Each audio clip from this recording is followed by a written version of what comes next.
This was the year 1956.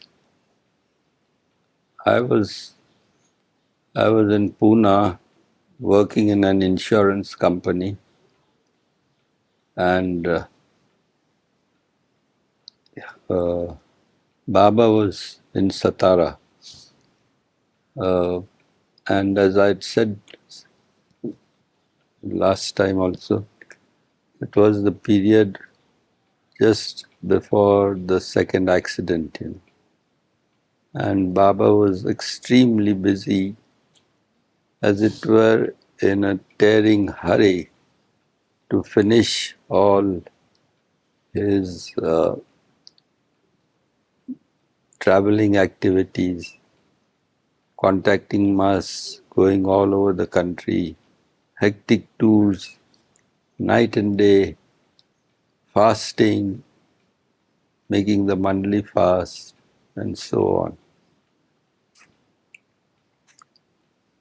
And Baba was in strict seclusion, mind you. So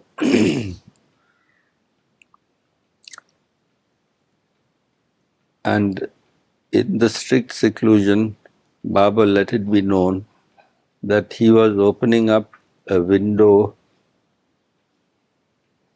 in his seclusion work, and sort of stepping out of seclusion for a period of a month or two, in order to go and pay a visit to the West. Because he had earlier visited the West in 1952, and because of his first accident there, he had to cut short the whole tour. He was to go to the west of the United States and then further on. But all that was curtailed, and the whole party returned. So Baba wanted to finish that work. Also, he had to visit Australia, which he hadn't done. So 1956, Baba visited Australia for the first time. That's right. So he had commitment to do that for his work. He was laying cables all across the world. So now he decided that he would be paying a visit to the West in July of 1956. So circulars were sent out, and there was great expectancy in the West of Baba's visit there. And in the meantime, I was working in an insurance company, as I said, in Pune. And in 1956, there was in India a great deal of unrest about different language groups wanting to have their own states of India. So Nehru was the Prime Minister, and he did not want that India should be split up like that into different small states based on language. But what happened was that one crackpot in Andhra Pradesh, he went on a hunger strike and then burnt himself in public as a martyr. And the whole of the state of Andhra that is now there, it rose up, and there were riots all over the place. So, and all that rioting spread all over the country. They all wanted different states. So Nehru had to give in. And because of those riots, I was working in the insurance company. There was a rush of people to insure, and night and day we were issuing policies covering the risk of rioting and arson and loot. Because you know these mobs, when they go on riots, they start to ransack places, burn them, and so the staff in our company was quite overworked, and I had to work from morning till late in the night, typing out policies.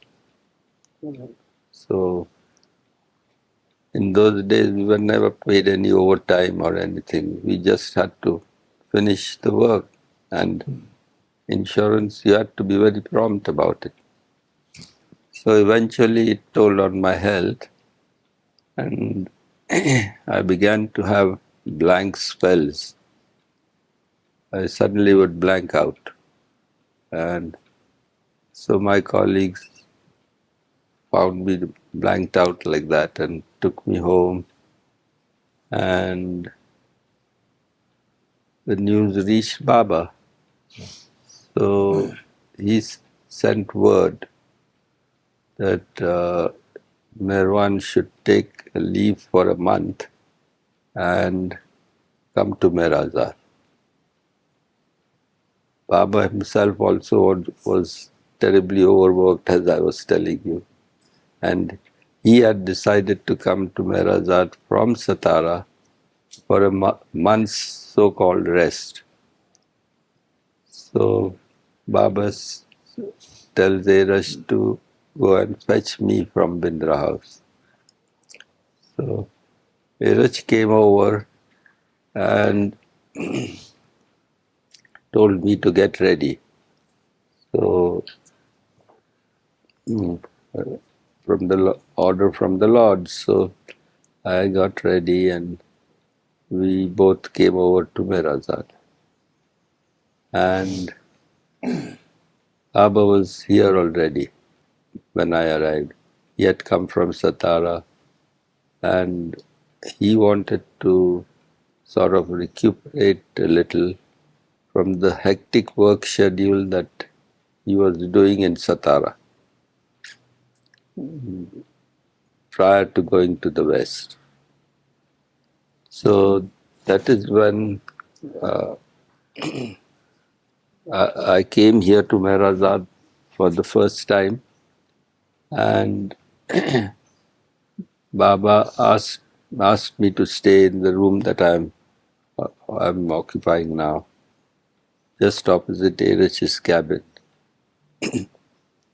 Erech was staying in the cabin, and I was. Pendu, because that later became Pendu's room. Yeah, but Pendu was in Satara at that time. Oh. The rest of the Mandli were in Satara. Baba had brought only Erech, Gustadji, and about 2 or 3 other Mandli.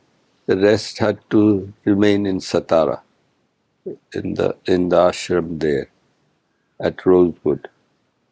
So it seems that he had still some unfinished work to do in Satara, which we'll come to know later. Anyway, so I was in that room, and then the next day morning, Baba was here, seated, and we all were sitting in front. So he tells me, now look, you've come here, I want you to take complete rest. And you should not exert at all. Take it easy. I've also come to relax, so you relax too. And don't engage yourself in any undue activity. Stay relaxed. And he asked Mani, his sister, to send me some good novels to read to pass the time. And sort of relax, And I was fine, yeah. And what happened was that Baba was all over the place. He would be appearing quite relaxed. He was moving about freely at that time. So Baba would just walk by from over here.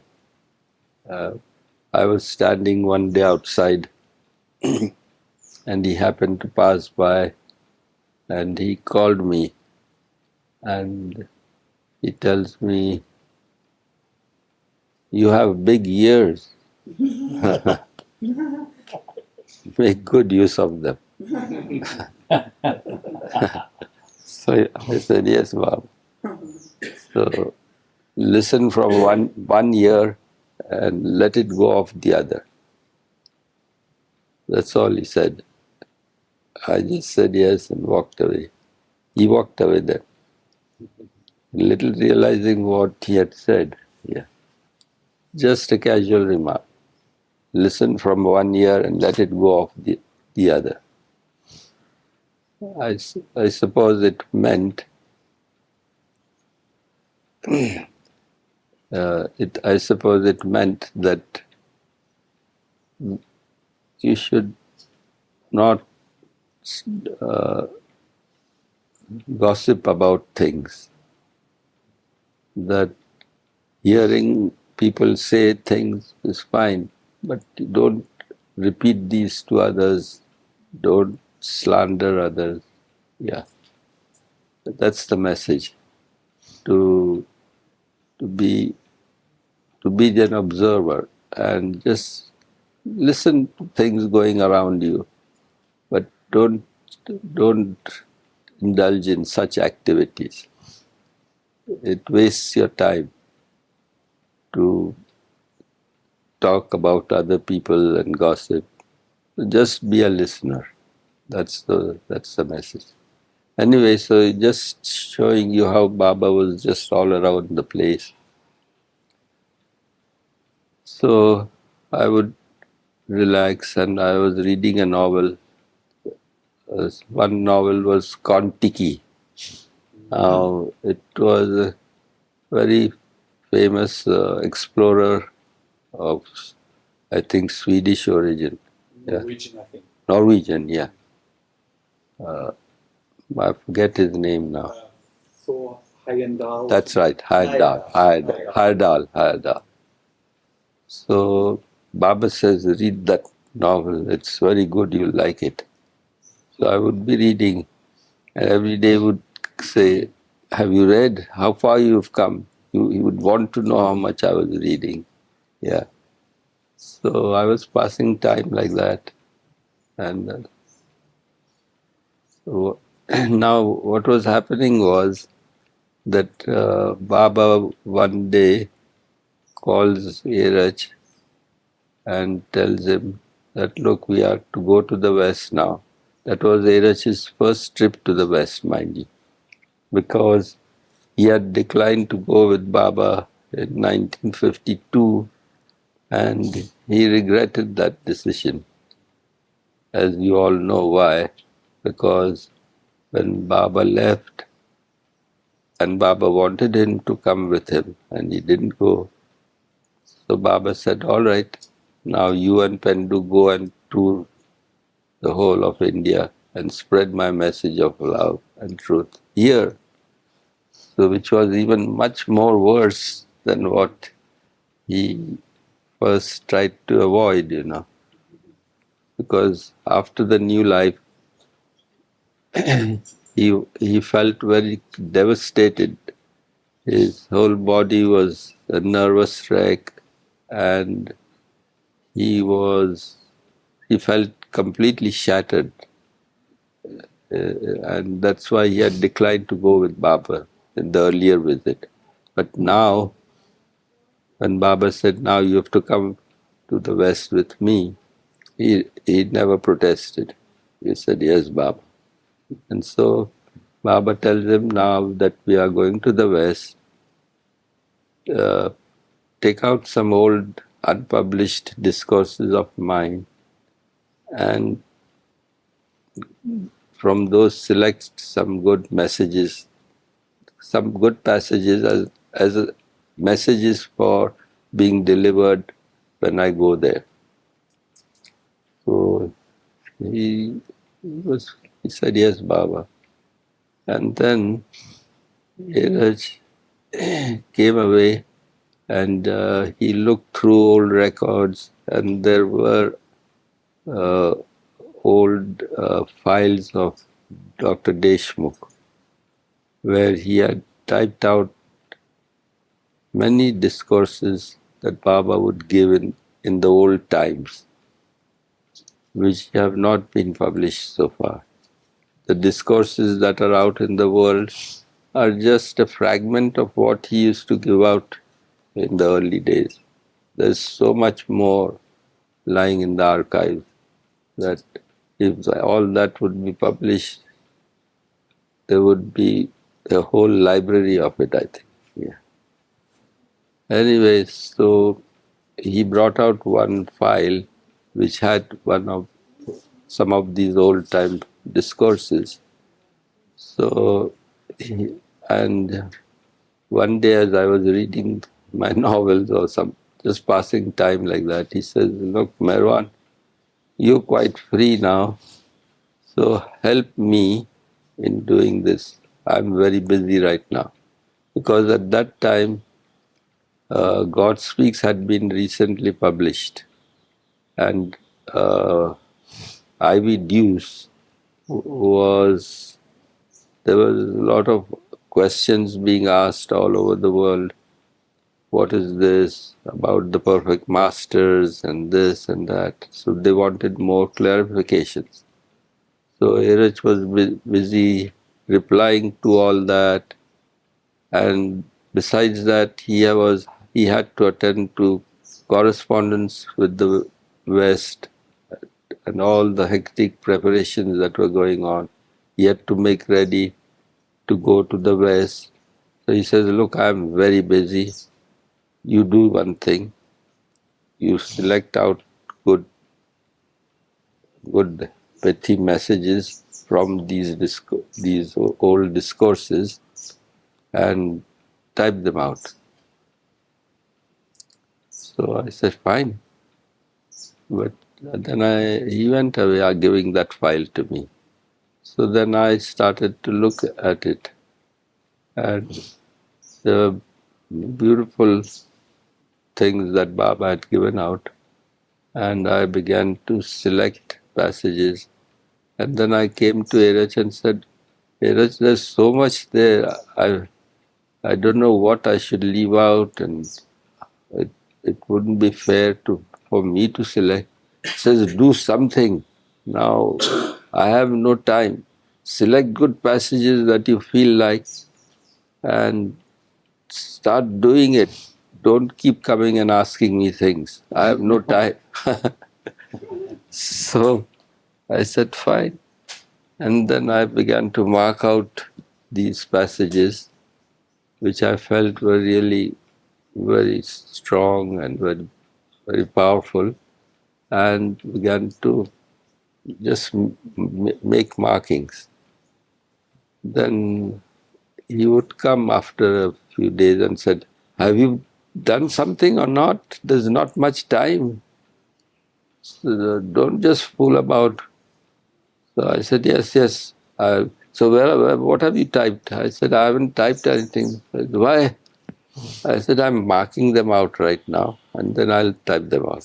It's fine, but get the job done quickly, because you have to then edit them, get them corrected, type them out. So be quick about it. So I started to put all my time and energy in doing that, And after I selected those passages, he says, now type them out on separate sheets of paper and give them to me. So I began to do the typing. So when I started type, in comes Baba into my room and says, "Now what the heck are you doing there? Didn't I order you that you are not to do any serious work? What is all this? This is you are doing." So I had to tell him, "Baba, this is what I am doing." So he says, "Well, okay, but then don't tax yourself too much. Take it easy. It's my order. Don't exert." Baba would go away, then Neeraj would come. How many passages? So it was a tussle. Baba ordering me to relax, and Neeraj after me to hurry up, get things done. In Baba's work, it's always like that. Yeah. It's always a hurry. Everything had to be done quick. And at the same time, he would give such orders that you have to not do what you have been doing. So it's a big hassle for people who have to follow his orders. Anyway, so I was doing the typing, and one day he comes in and he sees me typing again. And just then I blanked out again. And Baba was telling me, and I wasn't responding much. For a few seconds, I would just blank out. So then he says, "What's the matter with you?" I said, "Baba, I had one of those blank spells."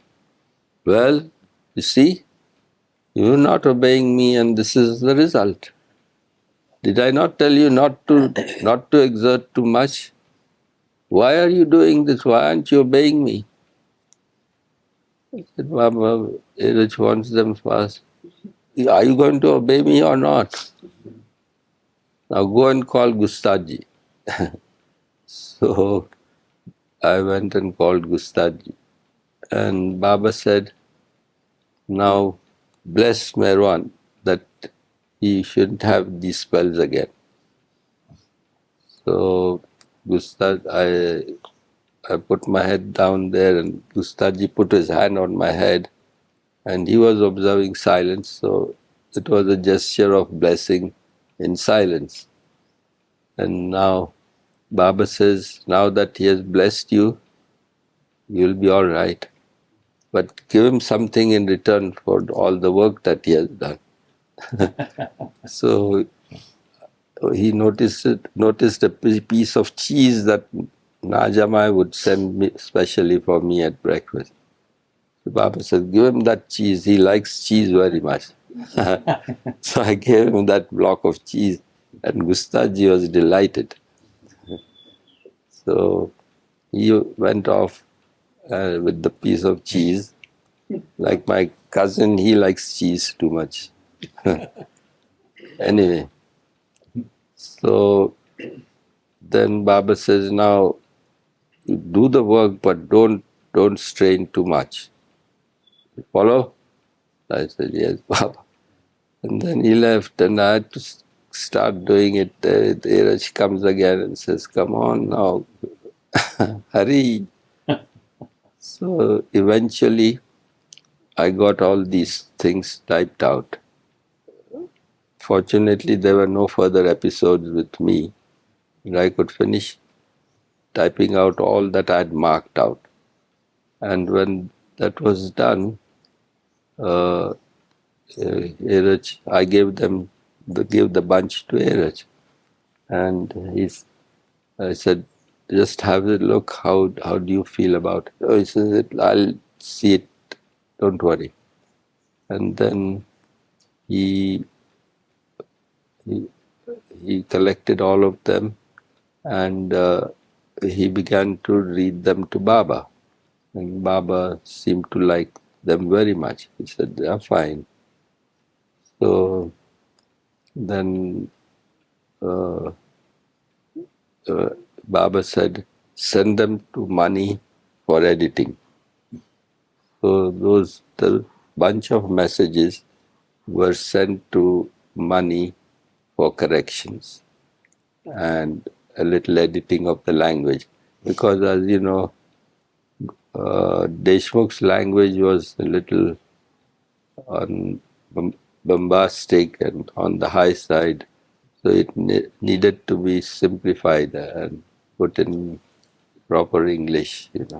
That was old time English. He was a professor of philosophy and he had these high sounding words there. So Mani was doing the editing. After all, it was all edited, and then the edited versions would come over to us, and Erich and I would read those. So I particularly remember one message about the harnessing of steam, the power of steam. There's one discourse, one little discourse in that book. So Baba describes how steam has to be properly harnessed so that it could produce power. Otherwise, it could just go waste. Yeah. So Mani had edited that so much that there was no flavor left in the whole thing. So we re-edited the whole thing and put back all the juicy way Baba had described it. And you'll find that that's the message that was selected by the reviewer. What is his name? I forget now. Evans Wentz. Evans Wentz. He liked that message the most that we had re-edited. So that's how it was. After all that was done, the re-editing and finalizing, it was read to Baba. Baba was happy. And then he said, get titles put upon them. Call Deshmukh. He's the one who did it. So he'll put the titles on these. So Deshmukh was sent an urgent telegram to come over and start typing the little headings on each of these sayings. So Deshmukh was here and he was typing away the headings to the messages. And then these messages got ready. And then when Baba left with the group, these were taken, and Baba went to the West, and he would ask Erich to read out these one message at a time on different occasions. So during the tour, Ivy Deuce was there, and she liked those messages so much that she requested Baba, Baba, can I have these printed? These are such beautiful messages. I would like them to be published. So Baba says, fine, take these and get them published. So that's how she got all those messages all together and got them properly published, reviewed, and all the titles. And that's the book, Life at its Best. So that's how the book came into existence. That's the history of the book.